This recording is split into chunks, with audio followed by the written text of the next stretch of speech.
What's up, Dunkey Nation? E3, C3, B3, 4, 5, 3, 6, 3, 7, 3 more. No games this year. See you next year, everybody. Hello, Jeff. Hi. Kojima kicked this one off by talking about 9/11, COVID, and Death Stranding, so it's all uphill from that point. I do not like this game, but damn, does this game have the best trailers of any video game. Jeff. Oh, one more thing. A lot of indie game premieres. There's 1, 2 Strand type games, 2 Claymation games, 1, 2, 3, 4, 5, 6, 7 Pokemon Snap type games. One of them is called Paparazzi. 15 farming games, 4 Left 4 Dead type games, not counting Overwatch 2, which showed us a 3D model of Baptiste. Blizzard, please don't tell me this is the only thing you made so far. There was 1, 2, 3, 4 video games where you make soup. Ladies and gentlemen, 4 soup type games. This is what video games is like now. Guardians of the Galaxy, you fight a fucking Jello cube. Oh, you don't think Jello is a good enemy? Well, that's why they put in a red Jello to fight also. Alfred Hitchcock's Vertigo is one of the best movies ever made. Alfred Hitchcock's Vertigo, the video game, is one of the most confusing announcements ever made. My only guess here is that they saw Persona 5 and were like, Persona? Next they're gonna make a fucking Clerks video game. Battlefield 2077 had one of the coolest trailers of E3. Everybody is seeing the grapple hook, and they're seeing a dude drive a ATV off of a roof into a helicopter. People are getting hyped for this. They're getting excited, and I really do feel bad. I feel bad about having to ruin it for everybody, but I'm sorry, everybody. Saber and Prime Matter are working together on a new game in the Painkiller franchise. All right, very cool on that. They're doing a Fall Guys 2. They're doing a Far Cry 6. This game is extremely unpolitical. As a gamer, I always hate to see politics in video games. I hate to see developers use video games to comment on real-life issues or try to tell a story or be creative, and that's what's so great about Ubisoft as a company, is that they would never have the balls to do any of that. Fidel Castro, Ceausescu, and also Hitler. Gex of the Wild, Breath of the Wild, Elden Ring, Starfield. It was nice to see these games, but we didn't really learn much about them. Elden Ring comes out January, and you can summon enemies to fight for you. Miyazaki is really talking up the freedom and variety of its combat, which is not something I associate with From Software's games. Because their games are so difficult and punishing, it really discourages you from experimenting. But I do think these guys get better with every game, and I hope that they can step out of the shadow of Dark Souls and create something new and fresh. Starfield is a space game, okay, and Zelda is coming out next year. The trailer they showed was like, bitch, it's Zelda. We don't even need to sell you on this. It seems like the main hooks of the sequel are going to be aerial traversal and also time travel. They don't really showcase it much, but it seems like you can rewind time in this game. Mario and Rabbids, Sparks of Hope. Yes, I love this game.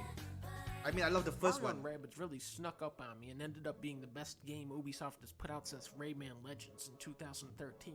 You had a beautiful soundtrack by Grant Kirkhope, fancy cutscenes, the combat was strategic and satisfying, and you could fight a giant rabid Donkey Kong. However, I feel like all of these tactical games got the volume turned down on them when Into the Breach came out. This game just perfected that style of gameplay by eliminating all of the wheel spinning the genre is plagued by.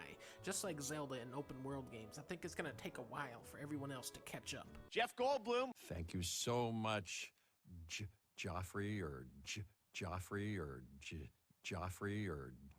sorry, I think it's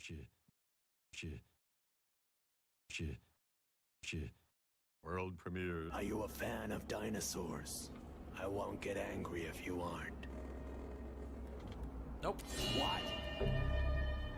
Somerville. Okay, this is the story behind Somerville, Playdead.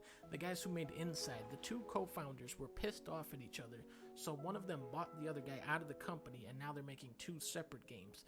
Best case scenario, we get 2 incredible games. Playdead still hasn't showed their game in action, but Somerville is looking good. Very polished looking, and I just love this type of visual and atmospheric storytelling. E3 actually brought me in this year. They were interviewing a bunch of streamers and YouTubers about their favorite indie games. They even had the guy from The Test around there. Florence, Across the Grooves, Stardew Valley, Oxygen Not Included, Firewatch. Everhood is definitely my favorite favorite indie game. Evan's Remains. Slay the Spire. Oxenfree is very good. Dead Cells. Cuphead. Inside, the side scroller. What Remains of Edith Finch. Hollow Knight. Celeste. Journey. Little Nightmares. You already know this. Among Us. Bike Race 2 Million looks like a hilarious clusterfuck. Co-op WarioWare is coming out this year. They've announced a sequel to a Suikoden game that hasn't even come out yet. I can't make this shit up. These ideas are beyond my level. We have this decorative ball. Voila! Congratulations, Dragon Quest 35th anniversary. That was a wonderful decorative ball with a great banner. Dragon Quest 3 looks pretty cool. Dragon Quest 12 is fucking evil, and apparently it's not turn-based either. Psychonauts 2 is finally coming out in August. Halo Infinite. Oh boy. Well, the director of Halo Infinite left the game, so they brought in someone else. And then that person left. What is happening behind the scenes with this game? But Xbox made a power play during E3, and they said, Halo Infinite multiplayer will be free. That is awesome, and I feel like EA really needs to follow suit with Battlefield. It also says Xbox thinks will pay full price for the single player of Halo Infinite, which a lot of people probably won't. A couple weeks before E3, there was rumors that Nintendo was working on a new Donkey Kong game, and I think that somebody got confused. Nintendo skipped 4 and went straight to Metroid 5. This was the big reveal of E3 to me. Samus Returns had a lot of cool ideas, and here is the perfect opportunity to perfect them.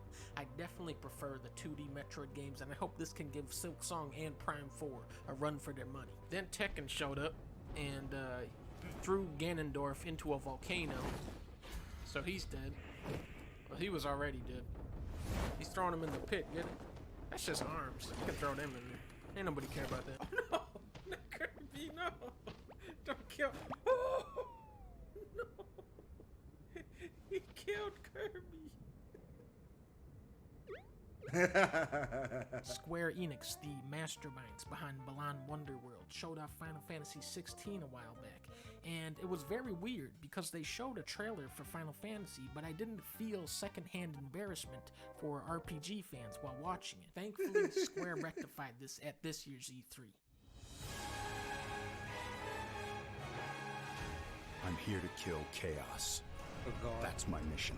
Looks like Chaos has been waiting for us. I only know one thing.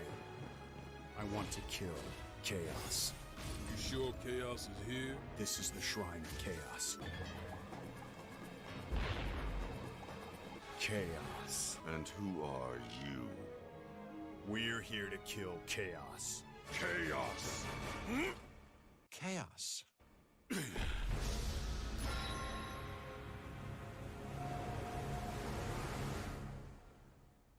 Looks pretty epic, right?